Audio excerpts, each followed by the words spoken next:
Good evening, everybody. Welcome back for another edition of Reasonable Doubt. We've been off for a couple weeks, but we are brought to you, as always, by the Harris County Criminal Lawyers Association. I'm Jimmy Ardwin, your host, along with the hardest working co-host in the business, Julio Vela. What's up, man? Hey, chilling. I'm super happy to be back. We're live. We got my best bud. We got another best bud. We have a good thing going. I'm very happy to be here. Todd DuPont joins us tonight. You're back in the round with us again. Hi. You're a sucker to come back and roll with us for another Thursday evening. My pleasure. So we'll have Todd here the next hour. We will also light up the phone lines if you want to call in. We've got Twitter up as well. 713-807-1794 is the number, at HCCLA_TV, where you can hit us on the Twitters. Guys, we are in the worst time of year as far as I'm concerned. How do you mean? Well, football's over with. Baseball hasn't started yet. Almost. We're almost there. It's like we're in the and you can smell it. We're 3 weeks away from March Madness. You can smell it. So it's like all there is crappy college basketball and terrible NBA basketball. We're still not over the Saints call though. Like it's going to take probably another week or so. Did you see the lawsuit that was filed over that? No. Yeah, they filed a lawsuit. Who filed the lawsuit? A lawyer in New Orleans filed a lawsuit. Rightfully so. Because apparently they wanted Commissioner Goodell to exercise this power that he has. It's written in there. It is. That they could have sent the game back to play the final minute 43 and he could have overrode the whole thing. I mean, that would have been interesting, right? What an amazing change of events if that were to have occurred. Man, I tell you what, it would have been something, huh? That would have been amazing. We probably would have had a better Super Bowl had the Saints won it. Well, I mean, that's just my opinion. At the end of the day, Drew Brees and the Saints deserved that shot at the Super Bowl. Period. I'm calling it. I'm saying it. I think they did. You're not the only one calling it, man. So, aside from that, how's y'all's first 30 days or so of the new year been? Everything's cool. Yeah? No worries. I'll tell you, man, at least on some level, it's an amazing feeling to be at the forefront of a change. Do you really think it's changed, though? I mean, I know we've got a bunch of new judges in, and we're seeing some things happening. Obviously, the first couple weeks, we saw some of the judges come in, just sua sponte, removing interlock devices, holding hearings on bond, and things that you've never seen before in certain courts. But then we had other courts that the doors would get locked during docket call. Which one was that? Court 12. Both Rob Fickman and I were in there when it happened. Well, speaking of Court 12. Well, I don't want to get into anything that's unsubstantiated or unconfirmed, but I was there when the doors were locked for docket call. I'm not privy firsthand to that. I was talking about Court 12. It might be benchless. Maybe. We'll see. We don't know. Look. Don't go putting stuff out there. The defense bar is here to help. I'm just saying. The defense bar is here to help. I mean that. We hope so. I'll say this. I've had the pleasure to be privy to working in courts with some of our new felony court judges. Mm-hmm. One of them recently. A lot of them, I think collectively the judges wanted to do two things, at least what I've heard from several of them. The new district court judges wanted to revisit bonds that were set from a magistrate, which is kind of the system that it was set up for. Hey, if we're not comfortable, even though y'all know what to do, if they send it up to the district courts I'm working in revisit those bonds on the first day. But they're also revisiting probable cause on cases.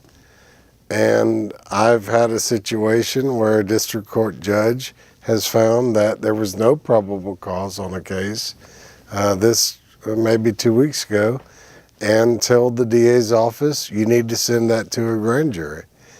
So in terms of the new judges and changes, to answer your ideas, Jimmy, they're doing things differently.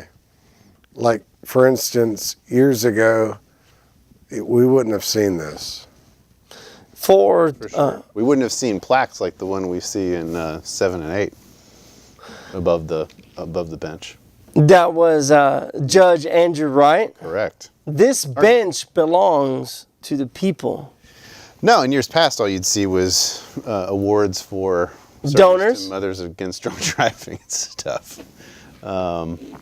Never would you see things like that. So I mean, I agree. There's been some changes, but I think many more are coming. To be honest.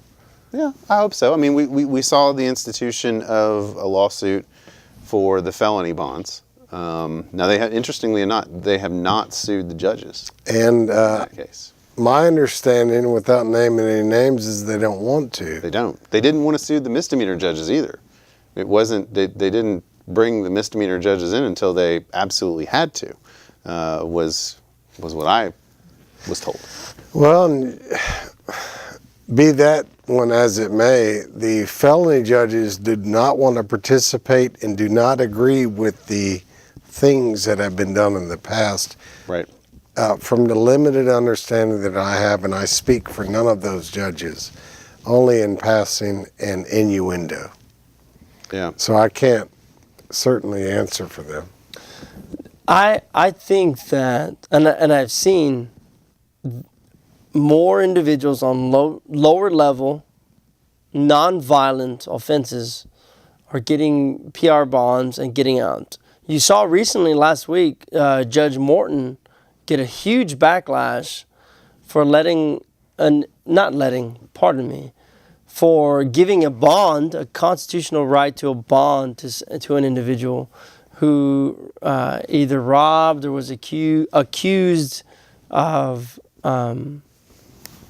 second degree felonies through a string of things out on Baytown, and the Baytown chief of police called out Judge Morton, either Baytown or Pasadena or something like that, about releasing individual PR bonds.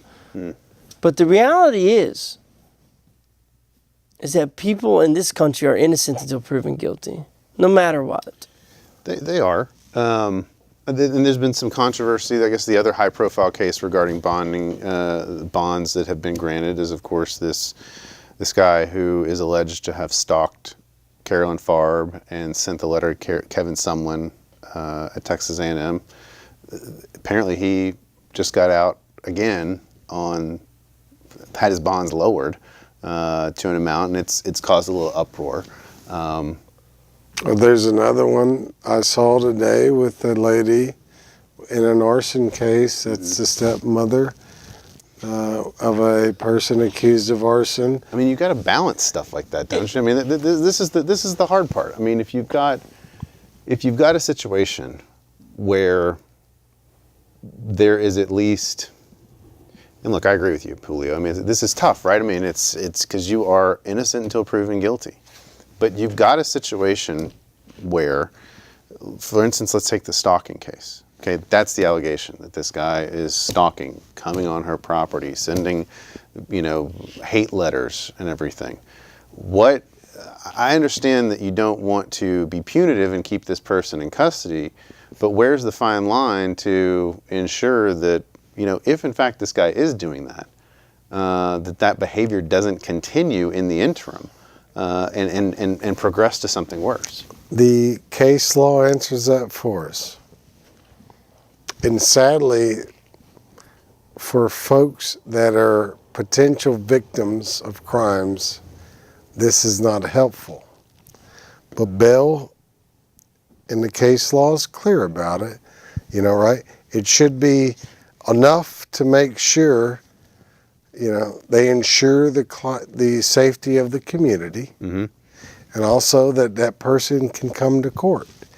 We can't use bail as a measure of just keeping somebody in there when they're presumed innocent, right? Any human accused of a crime, right, is a presumed innocent.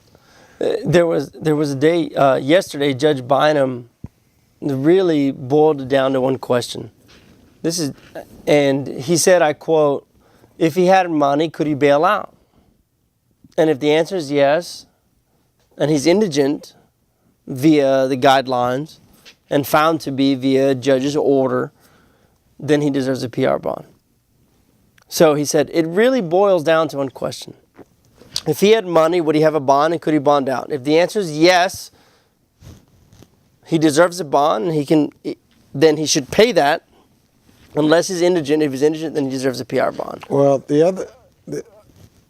potentially the higher question is when there's a higher allegation of a crime alleged. I think that's what. Yeah, Jimmy, that's what we're going to be dealing with in this felony law. A murder, right. If it's a higher crime, clearly a court has to be concerned about the potential risk of bond to releasing this human being back to our community. Okay, that's a concern, but that's not the only concern. Do we get to a point where, and Todd, you do a lot of federal work like me, but do we get to a point where perhaps it's going to be that certain cases there is a rebuttable presumption that there are no conditions of release that can be placed on a person? This, in my opinion, to answer that question, is the state court has answered that by setting higher bonds, even higher than the unconstitutional bail schedule, to reach that goal. So, for instance, a bail schedule that was set a long time ago with the Republican judges, even the Democratic judges I work with daily reference it, and they deviate forwards and backwards from it. Yeah. But if it's a crime that's severe, potentially they go higher. They're not stuck to that maxim. Well, it's kind of like sentencing guidelines, right? I mean, even though the federal sentencing guidelines are now advisory, no longer mandatory, the judges still have to at least make a finding and still have to consult them.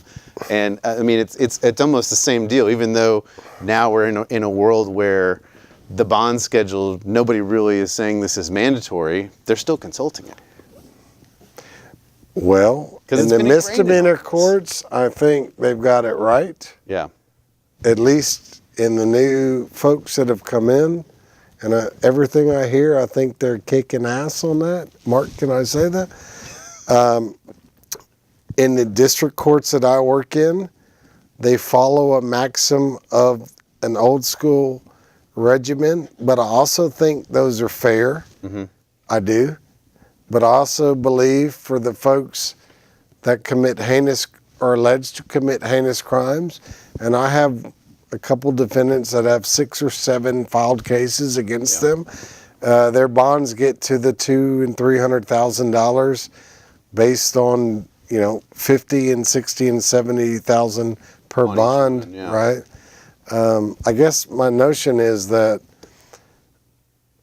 at some point it becomes presumptive not to get bond. But in state court, it's just simply because you get priced out. But okay, let's talk about the price. What are the factors? I mean, if a dude has money and he could pay the bond, then why not give him the PR bond if he's indigent? Most felony courts, in my opinion, that are dealing with not small felony levels, set a bond of 20, 15, 20. I'll start at 2, 5, 15, 50, 100. They set bonds for folks. And, of course, these same judges do give PR bonds for low-level, first-risk offenders. They get PR bonds.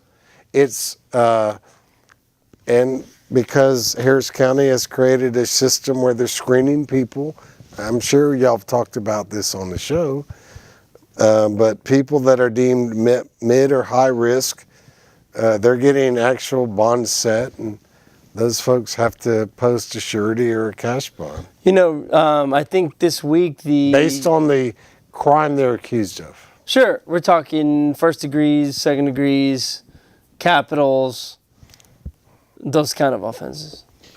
You know I mean, this is just, it's so tough, right? To me, and I know, and maybe there are some people that say, well, on the defense side, well, it's really not that tough. But I think when you get to felonies, it becomes a little tougher on deciding bond and deciding conditions of release because especially on allegations of crimes of violence, okay? And if the person has a criminal history, I mean, I realize all of that is taken into consideration at the bench conference. Yeah, and I mean, and tell them, we have a conference at the bench. The state will talk about their probable cause, and they typically read that person's criminal history. Yep. What I will do as their defense lawyer is talk about their ties to the community, how old they are, where they're from. I can't rebut criminal history, but we'll attempt to mitigate any probable cause issues. A court's going to err on the side of caution on bond, in my humble experience. I agree. I mean, I think that you can't compare the misdemeanor lawsuit and the felony lawsuit that's now pending as an apples to apples case. Because, I mean, you know, somebody who is a repeat offender of driving while license invalid or misdemeanor trespass cases where there's no significant property damage, you know, it's just the guy's homeless and camping on property where he's not supposed to be. Those are different scenarios from, you know, repeat offenders who come in charged with aggravated robbery, who may also have, you know, an aggravated assault case, aggravated assault conviction, a murder, or a murder behind him. Yeah, I mean, you never know. So I just don't think you can compare these lawsuits as, you know, exactly the same. I think it's going to cause, and rightfully so. I mean, look, I think that for so long, as you alluded to, Todd, the judges would just pick up this schedule, they'd look at it, and they'd say, all right, you know, here's what it is. And now I think what this lawsuit is going to do is we're going to have to actually put in a system whereby we have meaningful hearings. Well, the felony judges haven't been named, so they're not named in a lawsuit. Yeah. They, as far as I understand, are discussing it, but they're not named in this lawsuit. So they're not in peril, if you will, with regards to a lawsuit on this. But the lawyer that sued them, and I forget his name, is extremely intelligent and white-collar guy, but Neil Manny. when he was suing the county judges, the old ones, I don't mean old, the past regime ones, Correct. They had already, in discovery, had figured out issues they had with the back then felony judges. Mm-hmm. And I won't name any names because that's irrelevant. Yeah. None of those are here today. So. No, it is. I mean, and look, I mean, it's a new year. It's a new year, new me. New dawn. New dawn, new day. So we'll see what happens. Enough about me. How y'all? I don't want to talk no more. Oh, no, man. That's why you're here, man. We said, who are we going to call? We going to call Todd? Let's call Todd. Todd will talk. What else? Have either of y'all been to trial in state court yet? I have not been to trial in state court yet. I've had a couple trial settings dismissed. Todd, 3 dismissed Friday. he did, and he didn't even put it on Jeff Ross. So Jeff, if you're listening, No, Jeff Ross got but me. the Mocha one, That's all right. That's Montgomery all right. County, Jeff Ross, Todd DuPont's looking for it. Oh, no. No. No, I mean, so I did happen to see Court Acres was trying a case with his dad.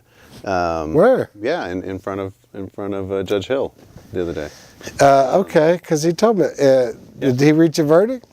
I think they did. I walked in on an off-docket matter and saw they were in trial, but the jury wasn't in the box. I think they were getting close when I went in. Well, So there are trials going on. The new judges are jumping in the deep end of the pool within the first 30 days. They're still using the impact court. Yeah. So, there's a learning curve with some of the judges. Some of I call them old schools, but they are. They're still sitting on impact. So, Right. with new judges I'm talking about felony judges. Yeah. That aren't ready or just trying to manage their docket. Cases are being sent up. Cases are being tried in Harris County. Well, and we found out this week we're going to get some of the courtrooms back open on the lower floors at the Criminal Justice Center, so that the misdemeanor courts can have somewhere to go and get some of their trials. What was the deal? They backlog. said they approved some money. Yeah, about $5 million, I think. Well, Around there. apparently, Is that going to remove all the mold so we don't Jail all end up with dockets- black lung? jail docket's out. It's out. What do you mean? It's over. There's no more jail docket in 35 days. In Harris County, that means 60. So that we'll be back to a combined. We're back Jail to and bond- everybody bond on bond, everybody on jail, everybody in the same court. Are they going to be able to bring all the courts back over to the CJC? So, all You're misdemeanors. talking about misdemeanor court? Talking about misdemeanor court, and apparently every judge is going to have their chambers too. Every court, 1, 2, 3, 4, 5, 6, 7, 8, 9, 10, 11, 12, 13, 14, 15, 16.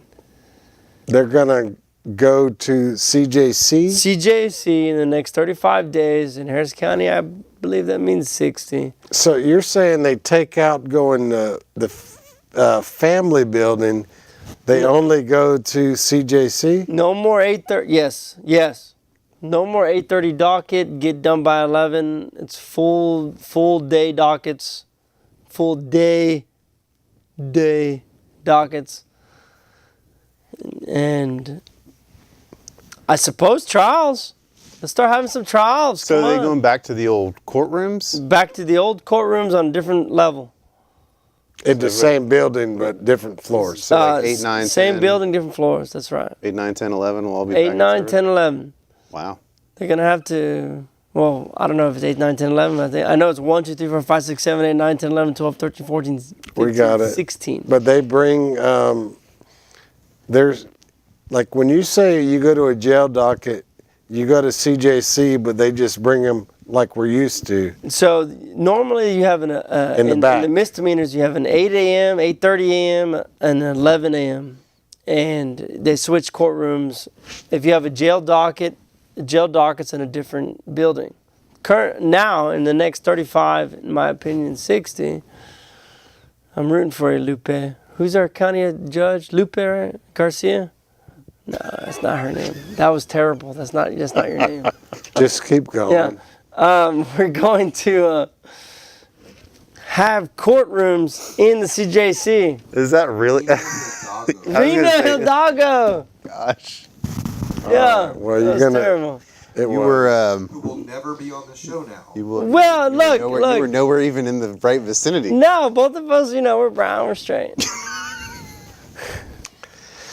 What I'm trying to say is that CJC, thank you, Commissioner's Court. Apparently, y'all voted for a bunch of stuff that's going to help us at least fix or ameliorate this problem. Thank you so much, Commissioner's Court. Is it going to be weird when we actually get back to functioning as we were pre-Hurricane Harvey? Well, I think we're all happy to be back in that building, which is weird because none of us want to go to the civil building. Well, but we all hate 1201 Franklin. And I mean, frankly, I still have health concerns about that building and whether it's even fit for people to go in, And there are. I think you and I should sue the county. I wouldn't, You're much smarter than me. well, I mean, I'll sign my name first. I'll take the writ. We're both from east of the Sabines, so I'm not gonna really Commit right say now? that our IQs are all that really on the highest of levels, but Nobody's like literally falling out when they come out. no, but I mean, like, but seriously, I mean, I It's like asbestos claim potentially. yeah, but I mean, that stuff doesn't manifest as stuff. Like, what damages? I'm with you. I mean, Well, I'm coughing. Hey, I mean, Mike makes- intentional infliction of emotional distress by I'm having going no, crazy. but Like, I'm a Honorable little loose. Mike McSpadden said for years that even after the '07 when they remediated the building, he still had doubts. yeah. I don't know. I mean, look, I think every county building, frankly, is a little bit suspect to be in. You walk into the old jail, the old family courthouse that's still up. I mean, look, I don't think those things, in talking to former Judge Carahan, he said when they would turn on the air conditioners that huge dust bunnies would just blow out It's disgusting. because they had never cleaned the thing. So, what's going on over at the civil courthouse? I don't know. I don't think the county really cleans that stuff up all that well. I mean, you walk in. But seriously, that's disgusting. No, it is. It is. And it has to be unhealthy. Tony Busby, are you watching tonight? I don't even want to go there. Tony, no, we should call Tony. Come on the show, Mr. Well, no, he has Tony. enough money to sue the county and it might be our next mayor. Yeah, he's busy running for mayor and figuring out who stole I'm stuff just out of his house. I'm just joking. I thought that was a court reporter No, there was another theft after the Super Bowl. after the Super You Bowl. didn't read that? No. Keep up. God, man, I'm so behind. Got our county judge's name wrong. You don't even I know. I'm sorry, County Judge. I'm sorry. Come on the show. We can clear it up. Surprised he didn't run through all the Hispanic names he could figure out. He's Thank God it was me that did it. Let me just exhaust the list here. Thank God it was me that did it. That's all I got to He's say. good. Any calls coming in? No, What we got no calls. Somebody call nobody, in. Nobody Call to in. save Julio at this point. No, I'm done. It's left to you and me, Todd. I will say though, what's up with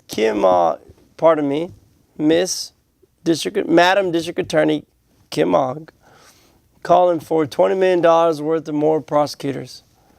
You like it? You don't like it? What do you think? I've heard both sides. I saw the news piece. Mostly this is politics. I, as a human that works in that building with her felony trial bureau every day, Monday through Friday, agree with her that they're overworked. The intake, which is not necessarily a system of the, meaning it's not their issue of the crime that's being committed in our county, and they do screen cases and not accept every case. The reality is, and I do agree with Ms. Hogg, that their line prosecutors are overworked. I disagree with the person that worked for one of the, I don't know, it seems like she was for a civil rights organization that spoke at the same time and said Texas Organizing Project. that she says if we hire more prosecutors, we're going to have more crime, or more prosecutors prosecuting more crime, which means we're going to have people more going to jail. And her notion was that we should, and I believe her notion was that we need to use those funds to fund mental health and other types of issues that divert people from going to jail. On NPR this morning or the other morning, Madam Kim Ogg, District Attorney Kim Ogg said, if we're going to be serious about criminal justice reform, you have to fund it. And I believe that. I do believe that you have to fund it. However, let me put the goggles on from a misdemeanor perspective. I think there's a lot of we're getting cases that people are still getting charged in Harris County with possession of marijuana is less than 4 ounces. People are getting charged 4 or 2? less than 4 ounces. Less than 4 ounces. So, I mean, we're talking misdemeanor amount of Misdemeanor A. misdemeanor A amount of marijuana, which quite frankly is a bunch of marijuana. I mean, you look at 4 ounces of weed, I mean, it's like that. Okay. People getting charged up with that. Trespasses, driving while license invalids. Well, that's still a crime, Big. It is Let's still a crime. think about it. Let's pause there. Oh, well, one of the things that I mentioned. Less than 2 ounces, I can agree with you, man. One of the things that I've talked to a number of judges is this idea of 1 day deferreds or 10-day deferreds or 6 months deferreds or 5 or 50 days deferreds in jail. So this is an alternative that one of our deferred in jail. You can as a condition. So I can as a condition I can tell you I can as you have a 5-day deferred. You serve 5 days. Right. When you get out, I discharge you. Yeah, I get that. Which is incredibly unique, but the law allows for that. Yeah, it does. It's something that can be used. It is. I mean, look, I don't necessarily agree with the person who says that we hire more prosecutors, that we're just going to be filing more crimes. I take it a little bit at a different angle. Okay, anytime you're adding more people to a government organization, what is that? That's an expansion of government. Well, why are we expanding the government? First off, I don't think. I mean, look, our government's big enough as it is, from national level to county level to state level to city level. We got government all around us. Okay. So what are 102 more prosecutors going to do? Okay, that's my big question. What are they going to do? Are they actually going to be prosecuting in the court, or are we going to put some of them on intake and train them to evaluate cases? Because that could eliminate a backlog, right? I mean, if the district judges are holding examining trials and examining probable cause and throwing a bunch of cases out, what does that tell you? That tells you that on the front end, we have prosecutors who aren't being trained correctly to analyze cases. They should be able to say, if we hire prosecutors and train them, because Lord knows, I mean, you don't know everything there is to know about search and seizure and probable cause right out after you step out of law school. So you need somebody to train those people and teach them how to evaluate and have the guts and have the intestinal fortitude to stand up to law enforcement and say, sorry, dude, go back and get some more evidence. Here's my response, not antagonistic, but in conjunction. Yeah. The intake prosecutors now are not what I call kind of local lawyers. They were pulled in. None of us really know them, and they don't know what Fifth Ward is, Right. what River Oaks is. They take charges kind of benign and by the book. And that doesn't serve our community. And I'm saying this on air. And behind them is Jim Leitner, who does know our community, but often he'll take a charge or supervise those folks. Secondly, I will say, I know for a fact, because I work in a lot of district courts, our district courts are understaffed. I believe that, and I'll say From that. a prosecutor's standpoint? Correct. Yeah. They have too many cases, and this is just by happenstance, but some people get pregnant and have to take off.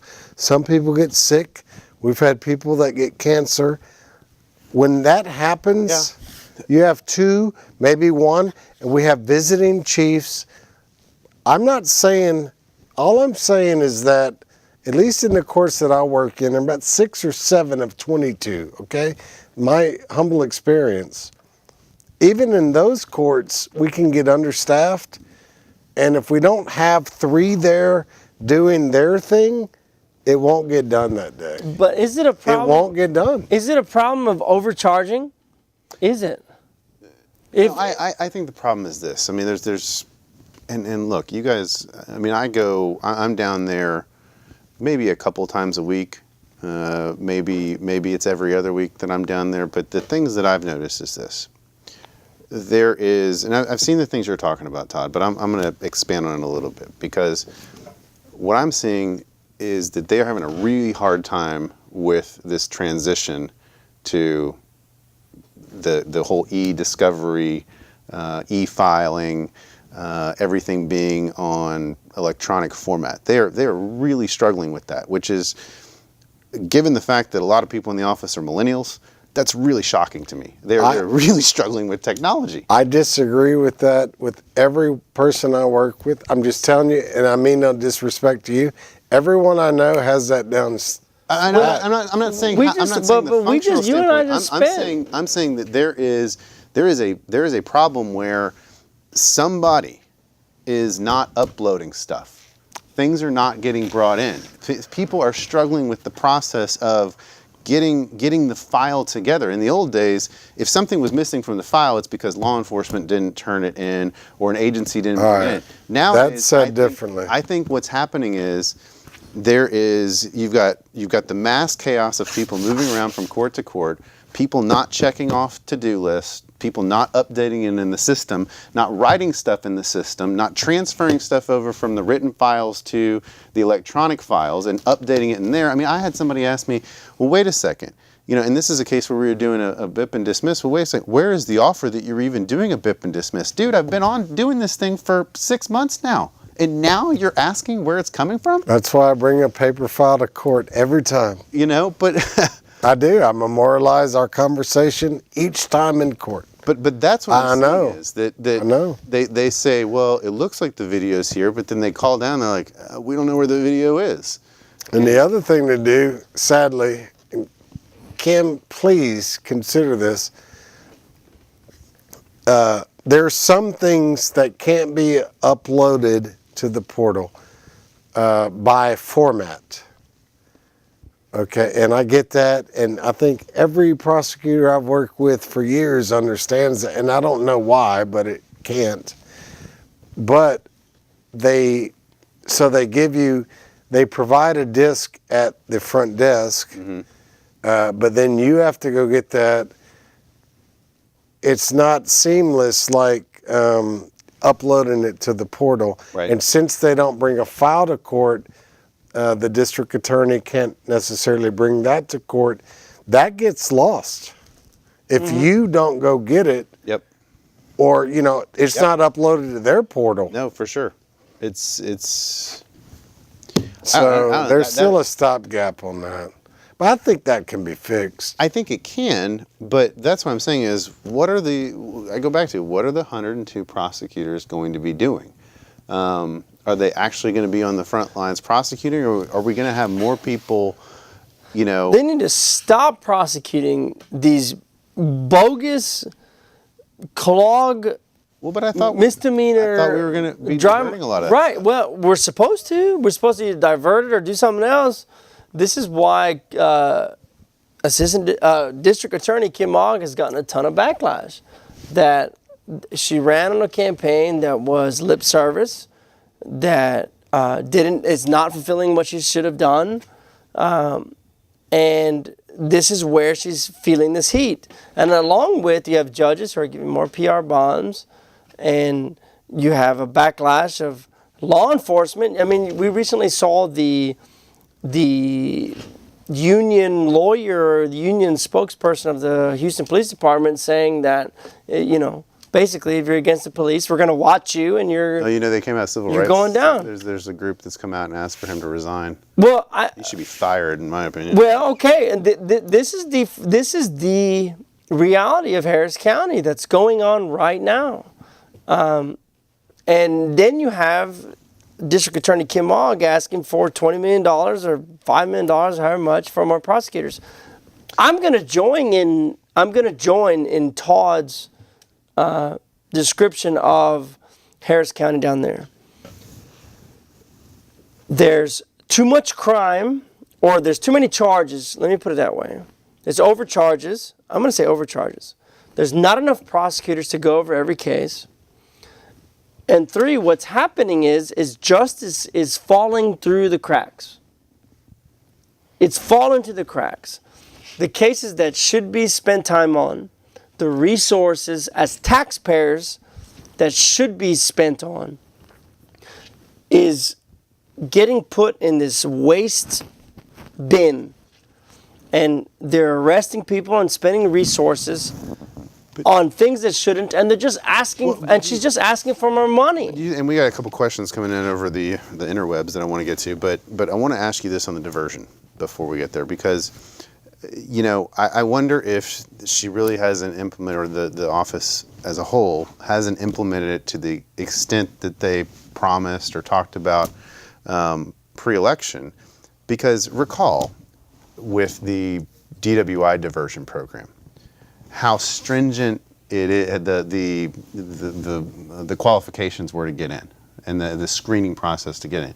Why did they do that? Because they wanted their stats to look good on diversion. I get it. Okay, they didn't want people who were going to come in, maybe fail the diversion, or even worse, complete the diversion, but then go right back out and have another problem. They wanted to screen, because remember, it was this whole thing where your client had to go in and get questioned and surveyed and make sure they weren't an ongoing threat to reoffend and everything. Pay $300. Right, to get evaluated. So I wonder if they're trying to manipulate the data on this by saying, well, before we just go willy-nilly letting people out here, maybe we should institute something better, because if we just start having statistics that look crappy, we're going to get some real political backlash. I haven't thought of it that way. I can see how one could look at it that way. Because think about it, on the DWI diversion, there wasn't that much. There was political backlash when Devin Anderson first wanted to do it, because Mothers Against Drunk Driving and everybody went crazy. How can you do this?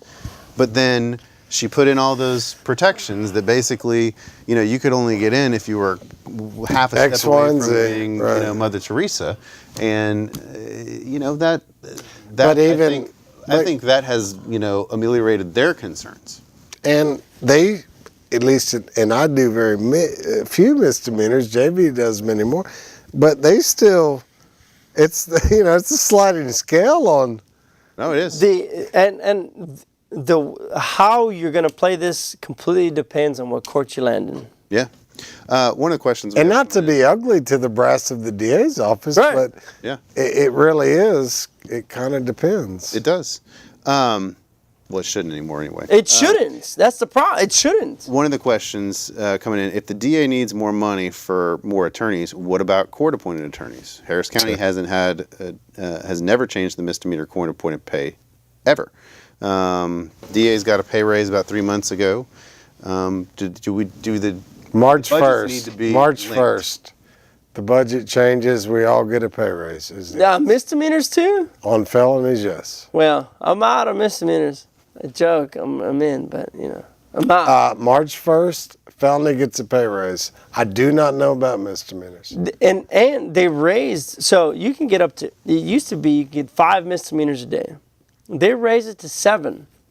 So you got a raise. 7. For the same pay, right? It's for the same pay. Now, you're going to take more cases, and you're going to be able to bill more on the back end for your out-of-court hours and stuff, because you're getting more cases. But at the same time, you're going to give somebody 7 cases. Now, granted, in the years I've been doing it, I've maybe gotten 7 cases 2 to 3 times over the course of a decade. Another interesting question that comes in here, and this is an interesting topic that I don't think we've ever covered, but I do want to kind of delve into this because I know it goes on. Why don't more attorneys have cash bond businesses for their clients? One-stop shop. I know there are some lawyers who do that. I view it as a conflict of interest. It certainly is. It has to be. I mean, I don't even know really, frankly, how it goes on. I think it may still exist, but if it does, it's a white elephant. Dude, no, it exists, man. Some of the smaller counties, even in Harris. Well, I was thinking more of Harris, but certainly in the smaller counties. It's there, and I tend to, I mean, I don't know, I agree with you that that's it. I don't do it, so I live so bad practice. Right, one of my mentors, and you was in it. Never speak ill of another lawyer or another lawyer's ways, but I don't know. I think it's conflict. I want to take this phone call because we got the Honorable Franklin Bynum on the phone. Nice. Hey. Your Honor, thanks for calling in. What's up, Judge? Yeah. How you doing? We're doing well. Hi. We got Todd here, so Feels like old times. It Where's does. your cowboy hat, Todd? It's at the house. Usually you sit right here, Judge. Yeah, been a minute. Well, I wanted to, maybe address some of the things that y'all have been talking about. Definitely, the misdemeanor court judges are, we've been doing a lot. We've been in office about a month. We've basically all but settled the bail lawsuit, implemented a new local rule. We have transitioned to a new booking center, really leading, working with the district courts, with the sheriff's office. And so, yes, but yes, we do want to pay our lawyers more, our appointed lawyers more. And not just that, we're moving towards a managed assigned counsel system as quickly as we possibly can to take appointments out of the hands of judges into the hands of professionals. We have the Indigent Defense Commission coming down to meet with us in the coming week. I mean, we're, I got to, really give kudos to Judge Jordan, who has been an incredible leader fighting many different, battles on different fronts. And I don't even want to call it fighting battles as much as it is just like moving us forward hugely. Well, you mentioned today that, he's also, I think, a major in the military. Yeah, he's in the Army. Yeah, he's in the Army. He is just an incredible, incredible leader. What a gift to have him. He is a gift. Everybody in the county should be grateful that we have Daryl Jordan. Judge Bynum, let me ask you, I'm going to ask you a two-part question. The first one is, what do you think your biggest challenge that you've had to face coming in on your honeymoon? And what do you think is the biggest mountain that you're going to climb going forward? Oh, well, I think that the conditions are really hard. And I think that moving back to the CJC will alleviate a lot of it. But, consider this, that with 2 jail dockets every day, handling 8 courts each, we have 16 judges, we have 16 court staffs. When we are trying no cases, we have to staff 18 courts, 2 more than we have staff for. And it stretches us thin even when we're not trying cases. To try cases is even more of a strain. So that has been the most difficult part. Now, let me say this about the misdemeanor jail docket. I heard y'all talking about additional prosecutors and all of this. Something like 3/4 of the misdemeanor jail docket are felony pending cases. And, I'll leave it to y'all to discuss what that's about. But, dragging people over that are sitting on other things. Well, Judge, can I ask you? If it's felony pending, I mean, they just reset them, right? By practicality? Yeah, but they're waking them up from the jail. They're bringing them over. We're having to staff 2 courts. The system as it's set up is really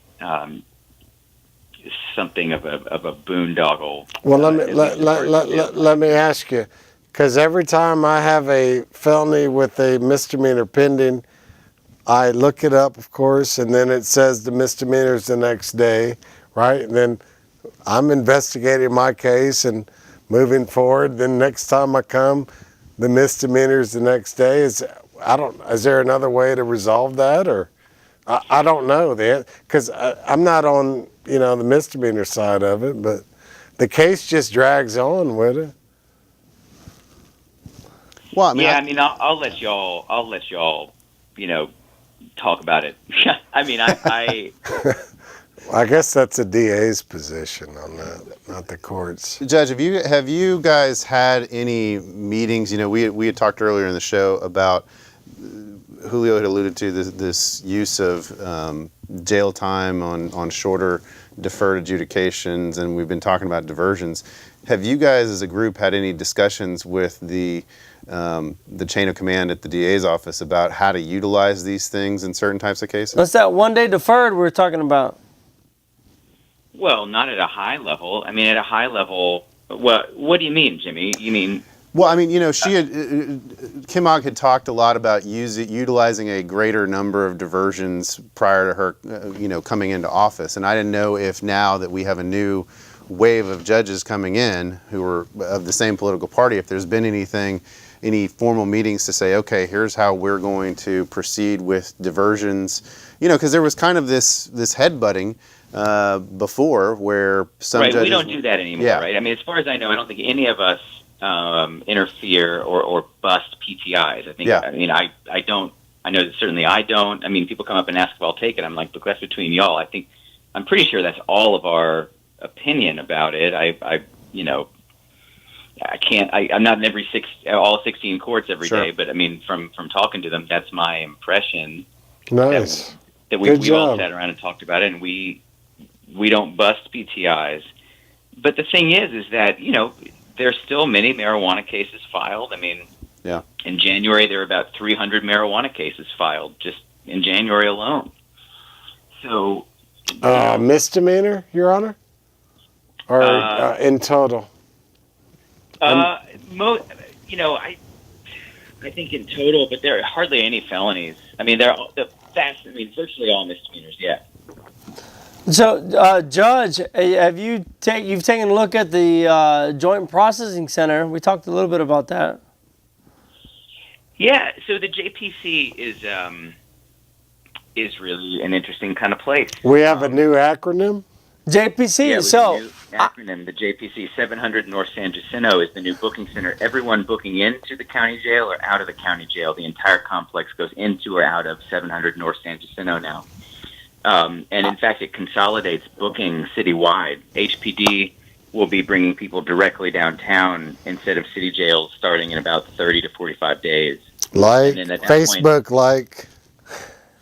Yeah, so it finally gives us some improved oversight of police agencies countywide here in the judiciary, and I've been down there personally almost every day since it opened, and it's look, I got to give my hats off to the sheriff's office for it's a tough transition. I think they've handled it pretty well, but the building itself really treats people much better than I think have ever been treated before. Now, it could always be better. We could be citing and releasing people. Don't get me wrong, but people are, generally pretty. They're free to move around. They can go to the bathroom. They're watching TV. It looks like an airport terminal, to be quite honest. People are generally in much better spirits than I ever saw them at the old booking center, the IPC. So, that's an improvement, right? And pretrial services is there and has a huge section where they work, and the public defenders are there, and it's a non-linear process. So ideally, things will be moving fast. And one of the reasons I'm there is to try to, understand how it works. So when our new rule comes online in the coming weeks, in the misdemeanor courts, where we're going to be releasing people much sooner on many categories of cases, that we know what the flow is and how, what the bottlenecks are, because they still exist, and how we can work around them. Hey, Judge, what's the question? If you had money, would he pay it? Yeah, the question. Look, I tell people at the jail docket, look, I can't hold you in the Harris County Jail because you don't have the money to pay to get out, right? And people, the idea behind bail reform is simple, right? And y'all are right that the felony courts present different problems, but y'all know as well as I do that a lot of the cases in the felony courts are misdemeanor conducts just enhanced with prior conviction, Mm-hmm. right? A lot of yes, there are the edge cases. Yes, there are the violent crimes and things. Under this framework that Judge Rosenthal set up, I think it's a very fair framework, which is that someone can be detained on an unaffordable financial condition if it can be shown that there is no non-financial condition that can satisfy that can satisfy the concerns or the obligations of the court, right? Which appearance in court and safety of the community. So, I think that the problem in felony court, yes, is different than misdemeanor, but not maybe not as much as people think. Yeah. So yeah, the question is, if this person had money, would they get out? And misdemeanor bail amounts, $3,000, $4,000 on kind of the high end these days. It's like, if you had $300-$400, you'd be out of jail. And so, But some can't even make that in reality. It's people can't make Right. $50. People can't make $50. Yeah. I was a public defender. Yeah, it's just like you're bailed at $500. Anyone that can show up with $50. This is before PR bonds or personal bonds were being handed out at the rate they are now. But the thing is, like, they should be, and they are, and we're all learning. What's crazy, Judge, is that the difference between what used to be and is what now. I wouldn't believe what used to be. It is. I know, and the thing it's absurd to me. It's so much something that I've learned. To get back to your question is, it's so much easier to run the system in a marginally more humane way. It takes it's so much easy. It's so easy to do. Now that's not our goal, to run it marginally more humane. But just being some of these cases, finding no PC on some of these cases is an easy call, and we all saw it before when they would just let that stuff slide all the time. And it doesn't slide anymore, and it's easy to do. You just tell them this doesn't slide, or this isn't okay, and that's it. Hey, that's. I don't know the legal word to say. That's freaking awesome, man. Hey, look! I'm gonna do this. That's awesome, man. If there's no PC, bye. Adios. Yeah. Sometimes those are edge cases. The vast majority of the cases there is PC. It's a low standard, but minimal oversight's really easy. That's not our goal. Our goal is comprehensive oversight, comprehensive reform, but I'm just saying. That's cool, man. Well, unfortunately, we have to let you go because we have to start wrapping this thing up, Judge. All right, We'd love to get you on to talk for the full hour with us. So Someday. let us know when you're free. Take Thanks care. for the call in. You too. Thanks, Judge. Awesome. We got to wrap this up, guys. Thanks for coming on. I just work Appreciate here. you That's a little Todd DuPont. dedicating an hour of your time to come in and spend it with us. On a My Thursday night. pleasure. We appreciate it. Y'all are my friends. That's all we ask. Thank you. Yeah, Good to see you. Are we gonna have a show next week? I think we are. Wayne Heller on the show. No. Wayne, I'll call you tomorrow. Actually, no. Next week we're closing down the whole place for maintenance. Oh. No show. Sorry about that. Rerun. We just learned that there won't be a show next week. Next week will be my trip to the Studio Cancun. for maintenance. I've never been to Cancun. Sorry. I'll see y'all in 6 months. My twice a year appearance. Okay, so it'll be at least 2 weeks before we're back. Y'all are doing a great job. Well, appreciate it. That's all the time we have for tonight, ladies and gentlemen. For our guest, Todd DuPont, and my co-host, Julio Ovela. We will see you in 2 weeks, hopefully. Good night.